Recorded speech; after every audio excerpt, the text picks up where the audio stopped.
আসসালামু আলাইকুম। হিসাব বিজ্ঞান বিভাগের সকল ছাত্রছাত্রীদের স্বাগতম।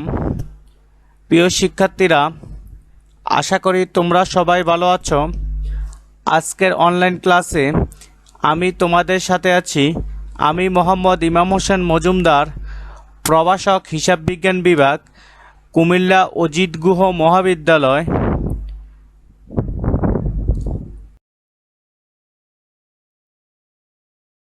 আমি আলোচনা করব বিবিএ সম্মান তৃতীয় বর্ষের অ্যাডভান্স অ্যাকাউন্টিং 1 অর্থাৎ উচ্চতর হিসাব বিজ্ঞান 1 বইয়ের ষষ্ঠ অধ্যায়ের অ্যাকাউন্টিং ফর অপারেটিং সেগমেন্টস অর্থাৎ অপারেটিং সেগমেন্ট এর হিসাবরক্ষণ। অপারেটিং সেগমেন্ট এর হিসাবরক্ষণের উপর এটা আমার দ্বিতীয় লেকচার। আমরা আজকে প্রথমে জেনে নিই ইনকাম স্টেটমেন্ট দুই ধরনের। একটি হলো কন্ট্রিবিউশন ফরম্যাট ইনকাম স্টেটমেন্ট, আরেকটি হলো cost of goods sold format income statement. Contribution format income স্টেটমেন্টটা হলো প্রথমে সেলস থেকে ভেরিয়েবল কস্ট বাদ দিলে কন্ট্রিবিউশন মার্জিন বের হবে। কন্ট্রিবিউশন মার্জিন থেকে ফিক্সড কস্ট বাদ দিলে প্রফিট বা নেট অপারেটিং ইনকাম বের হবে। আর cost of goods sold format income statement হলো সেলস থেকে কস্ট অফ গুডস সোল্ড বাদ দিলে গ্রস প্রফিট বের হবে, আর গ্রস প্রফিট থেকে অপারেটিং এক্সপেন্স বাদ দিলে নেট ইনকাম বের হবে। প্রিয় শিক্ষার্থীরা, এখন আমরা শিখব ফিক্সড কস্ট। আমরা সবাই জানি ফিক্সড কস্ট কি, অর্থাৎ স্থির ব্যয় কি। ফিক্সড কস্ট দুই ধরনের, এক নম্বর হলো ট্র্যাকেবল ফিক্সড কস্ট, দুই নম্বর হলো কমন ফিক্সড কস্ট। আজকে আমরা এই দুইটা জিনিস শিখব, ট্র্যাকেবল ফিক্সড কস্ট আর কমন ফিক্সড কস্ট। আমরা একটি উদাহরণের মাধ্যমে এই দুটি কস্ট সম্পর্কে ধারণা পাবো। ধরো তোমার 3টি ডিপার্টমেন্ট আছে। ডিপার্টমেন্ট 1-এ তুমি জুতা উৎপাদন করো, ডিপার্টমেন্ট 2-এ তুমি মোজা উৎপাদন করো, ডিপার্টমেন্ট 3-এ তুমি জুতার পিটা উৎপাদন করো। এখন 3টি ডিপার্টমেন্ট দেখাশোনা করার জন্য 3জন ম্যানেজার তুমি নিয়োগ দিয়েছ। 3জন ম্যানেজারের প্রত্যেক ম্যানেজারের বেতনটা হলো এখানে ট্র্যাকেবল ফিক্সড কস্ট। এখন এই 3টি ডিপার্টমেন্টের জন্য 3জন ম্যানেজার আছে, 3জন ম্যানেজারের বেতন হলো ট্র্যাকেবল ফিক্সড কস্ট। এখন এই 3টা ডিপার্টমেন্ট দেখাশোনা করার জন্য এই 3টি ডিপার্টমেন্ট দেখাশোনা করার জন্য আমি আরেকটি ম্যানেজার নিয়োগ দিলাম। ওই 3টি ডিপার্টমেন্ট দেখাশোনা করার জন্য যে ম্যানেজারটাকে একজন ম্যানেজার নিয়োগ দিলাম, ওই একজন ম্যানেজারের যে বেতনটা হলো ওই বেতনটা দিবা তুমি, ওই বেতনটা হলো কমন ফিক্সড কস্ট। আশা করি তোমরা বুঝতে পেরেছ ট্র্যাকেবল ফিক্সড কস্ট কোনগুলা আর কমন ফিক্সড কস্ট কোনগুলা। আজকে আমরা এই সংক্রান্ত একটি অঙ্ক সলিউশন করব। অঙ্কটি হলো Navara trading company carries on business in 3 departments. The following information is available from their books of accounts as 31 December 2015। Department 1, department 2, department 3 তিনটি ডিপার্টমেন্ট আছে। সেলস আছে ডিপার্টমেন্ট 1-এর সেলস আছে 30,750, ডিপার্টমেন্ট 2-এর সেলস হলো 36,750, ডিপার্টমেন্ট 3-এর সেলস হলো 16,875। Variable cost department 1-এর হলো 18,900, department 2-এর variable cost হলো 18,900, department 3-এর variable cost হলো 11,250।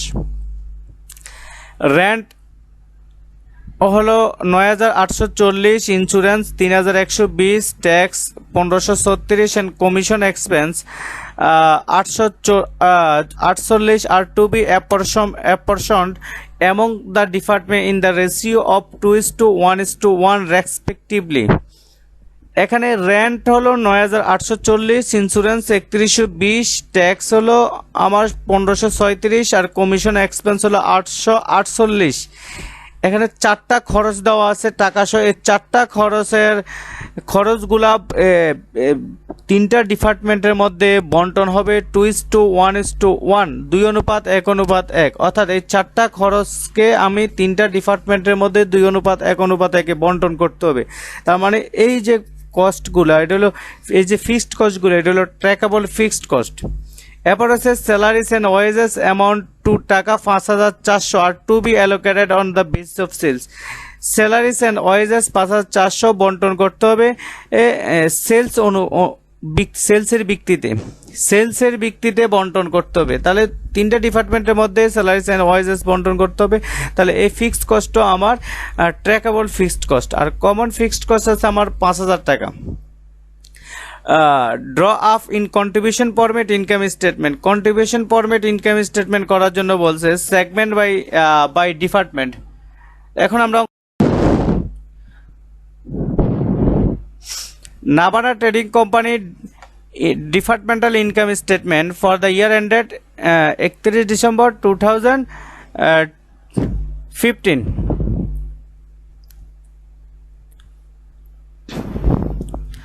তাহলে আমরা প্রথমে এটা গড় করি। তাহলে আমার এখানে 3টা ডিপার্টমেন্ট আছে, এই কারণে আমি প্রথমে ডিটেলস, তারপরে ডিপার্টমেন্ট 1, ডিপার্টমেন্ট 2, ডিপার্টমেন্ট 3, 3টা ডিপার্টমেন্ট যোগফলটাকে আমরা টোটালটা গড় করব। তাহলে 3টা ডিপার্টমেন্টে আমার সেলস আছে। তাহলে সেলসে আমার প্রশ্নের টাকা আছে। ডিপার্টমেন্ট 1 আছে 30,750, ডিপার্টমেন্ট 2 আছে 36,750, ডিপার্টমেন্ট 3 আছে 36,875। তিনটা যদি যোগ করে আমার 84,375 টাকা। এই সেলস থেকে আমার যেহেতু এটা কন্ট্রিবিউশন ফরম্যাট ইনকাম স্টেটমেন্ট চাইছে, তাহলে সেলস থেকে ভেরিয়েবল কস্ট বাদ যাবে। ভেরিয়েবল কস্ট হলো আমার প্রশ্নে আমার আছে 18,900 ডিপার্টমেন্ট 1, ডিপার্টমেন্ট 2 এ 18,900, ডিপার্টমেন্ট 3 এ তারপরে 11,260 টাকা। 3,000 যোগ করে আমার হয় 49,050 টাকা। এখন সেলস থেকে যদি আমি ভেরিয়েবল কস্ট বাদ দিই, আমার বের হবে কি কন্ট্রিবিউশন মার্জিন। এটাকে আমি এ দিয়ে চিহ্নিত করলাম। এই কন্ট্রিবিউশন মার্জিনকে আমি এ দিয়ে চিহ্নিত করলাম। তাহলে সেলস আমার ডিপার্টমেন্ট 1 সেলস থেকে 30,750 থেকে 18,900 বাদ দিলে 11,850, 36,750 থেকে 18,900 বাদ দিলে 17,850, 16,875 থেকে 11,250 বাদ দিলে আমার 5,625 টাকা। আবার ওইদিকে টোটাল 84,375 থেকে 49,050 টাকা বাদ দিলে 35,325 টাকা। তাহলে কন্ট্রিবিউশন মার্জিন গেল। এখন আমরা ট্র্যাকেবল ফিক্সড কস্টগুলো লিখব। ট্র্যাকেবল ফিক্সড কস্ট আমার রেন্ট আছে, তো রেন্টটা বন্টন করবে বলা আছে 2:1:1 এ 2:1:1 বন্টন হবে। কিভাবে বন্টন হবে আমরা দেখি। রেন্ট হলো আমার 9,840 টাকা। রেন্ট হলো আমার 9,840 টাকা। এটাকে আমরা 2:1:1 বন্টন করতে হবে। তাহলে 2:1:1, 2:1:1 যোগ করলে কত হয় 4। তো 2:1:1 যোগ করলে কত হয় 4। এখন 9,840 টাকাকে আমি ডিপার্টমেন্ট 1 এর মধ্যে বন্টন করব 9,840 ইন্টু, তাহলে 2:1:1 যোগ করলে কত হয় 4। তাহলে প্রথমটা হলো ডিপার্টমেন্ট 1 এর 2:1, তাহলে ইন্টু 2, তাহলে 9,840 ভাগ 4 ইন্টু 2, তাহলে 4920 টাকা। তদ্রুপ ডিপার্টমেন্ট বি এর 2 এ 9,840 ভাগ 4 ইন্টু 1, ডিপার্টমেন্ট 3 9,840 ভাগ 4 ইন্টু 1, তাহলে 2400। এভাবে 2400 বের হয়। এই মানগুলো আমরা ওইখানে বসিয়ে দেব। তারপরে হলো আমার ইন্স্যুরেন্সও আমার প্রশ্নে দেখেছি বন্টন হবে 2:1। আমার 4টা কস্ট বন্টন হবে 2:1:1।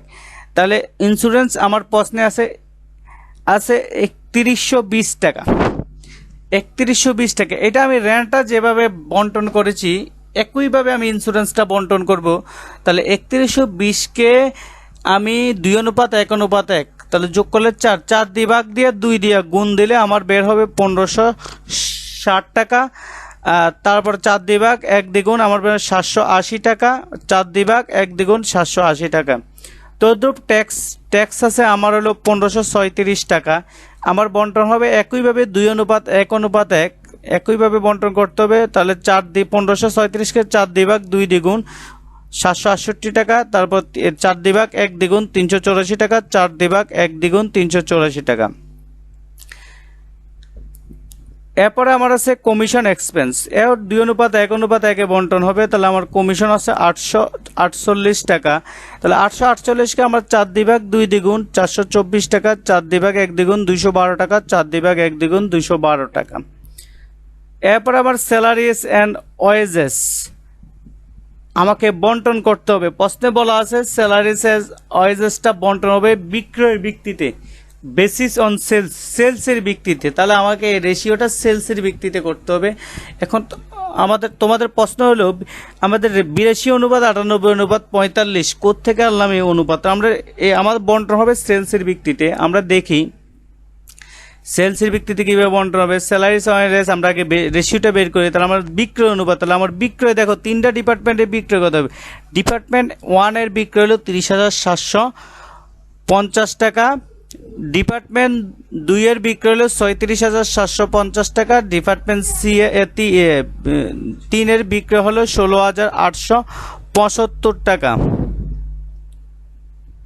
তাহলে এটা লিখলাম, লেখার পরে এখন এই অনুপাতটাকে আমরা কমাবো কিভাবে? প্রত্যেকটা মানকে, এখানে যে 3টা মান আছে বিক্রয়ের, এই 3টা মানকে কত দিয়ে ভাগ যায় আমাকে দেখতে হবে।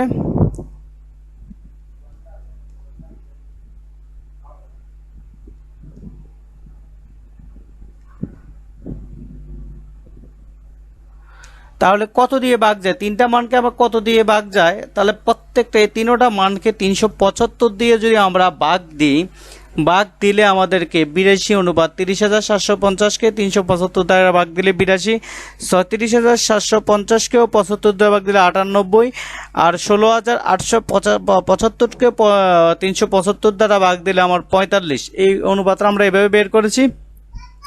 এন্ড স্যালারিজ অ্যান্ড ওয়েজ আছে 5,400। 5,400 টাকাকে 82:58:45 এভাবে ভাগ করতে হবে। 82, 98, 45 তিনটাকে যোগ করলে 225 হয়। তার মানে 5,400 ইন্টু 225, আর ডিপার্টমেন্ট এভাবে 82 দিয়ে গুণ দিলে 1,968 টাকা। ডিপার্টমেন্ট বি 5,400 ইন্টু 225/98 হবে। ডিপার্টমেন্ট 3-এ হবে 5,400কে 225 দ্বারা ভাগ 45 দ্বারা গুণ, এভাবে আমাদেরকে বের হবে। বের করে মানগুলো নিয়ে আমরা এখানে বসাই দেবো। ডিপার্টমেন্ট 1 হলো 1,968 টাকা, ডিপার্টমেন্ট 2 হলো 2,352 টাকা, ডিপার্টমেন্ট 3কে হলো 1,080 টাকা। 1,080 টাকা। এখন আমরা এগুলো যোগ করলে টোটাল ট্র্যাকেবল ফিক্সড কস্ট যদি আমরা যোগ করি, এখন টোটাল ট্র্যাকেবল ফিক্সড কস্ট, এখন আমি ট্র্যাকেবল ফিক্সড কস্টগুলো ডিপার্টমেন্ট 1গুলো যোগ করলে আমার হয় 9,640 টাকা। ডিপার্টমেন্ট 2 এটা যোগ করলে 6,188 টাকা। ডিপার্টমেন্ট 3টা যোগ করলে 4,916 টাকা। টোটাল হয় 20,755 টাকা সব এগুলো যোগ করলেন। এখন আমরা বের করব, তাহলে আবার কন্ট্রিবিউশন মার্জিন থেকে যদি আমি টোটাল ট্র্যাকেবল ফিক্সড কস্টটা বাদ দিই, তাহলে আমার ডিপার্টমেন্টাল অপারেটিং ইনকাম বের হবে। এ থেকে বি, কন্ট্রিবিউশন মার্জিনকে আমরা এ হিসেবে চিহ্নিত করলাম, আর টোটাল ট্র্যাকেবল ফিক্সড কস্টকে আমরা বি হিসেবে চিহ্নিত করলাম। তাহলে কন্ট্রিবিউশন মার্জিনকে থেকে আমরা টোটাল ট্র্যাকেবল ফিক্সড কস্ট বাদ দিলে আমার তাহলে ডিপার্টমেন্ট 1 এর কন্ট্রিবিউশন মার্জিন হলো 11,850 টাকা, আর টোটাল ট্র্যাকেবল ফিক্সড কস্ট হলো 9,640 টাকা। আমার বাদ দিলে হয় 2,210 টাকা। তার ডিপার্টমেন্ট 2 হলো 17,750 থেকে 6,188 বাদ দিলে 11,662 টাকা। ডিপার্টমেন্ট 3 হলো 5,628 থেকে 5,625 থেকে 4916 টাকা বাদ দিলে আমার হয় 709 টাকা। আর ওইখানে টোটাল হলো 35,325 টাকা থেকে 20,755 টাকা বাদ দিলে আমার হয় 14,581 টাকা। তাহলে আমার ডিপার্টমেন্টাল অপারেটিং ইনকাম পেলাম। এই ডিপার্টমেন্টাল অপারেটিং ইনকাম থেকে আমরা এখন কমন ফিক্সড কস্টটা বাদ দিব। ফিক্সড কস্ট 2 ধরনের আমরা শিখছিলাম, একটা হলো ট্র্যাকেবল ফিক্সড কস্ট, একটা হলো কমন ফিক্সড কস্ট। তাহলে ট্র্যাকেবল, এখন কমন ফিক্সড কস্টটা বাদ দিব। কমন ফিক্সড কস্ট হলো 5,000 টাকা। আমি যদি বাদ দিই টোটাল থেকে, বাদ দেওয়ার পর আমার 5,000 টাকা বাদ দিলে আমার নিট অপারেটিং ইনকাম বা নিট ইনকাম 9,541 টাকা। এটা আমার নেট ইনকাম, এটা হলো কন্ট্রিবিউশন ফরম্যাট ইনকাম স্টেটমেন্ট। প্রিয় শিক্ষার্থীরা, আশা করি তোমরা অঙ্কটা ভালোভাবে বুঝতে পেরেছ। অঙ্কটা খুবই ইম্পর্টেন্ট অঙ্ক। এই অঙ্কটা বুঝতে পারলে অন্য অঙ্কগুলো তোমরা আশা করি পারবে। আমাদের সাথে আবার দেখা হবে। সে পর্যন্ত তোমরা ঘরে থাকো, সুস্থ থাকো, নিরাপদে থাকো। আল্লাহ হাফেজ।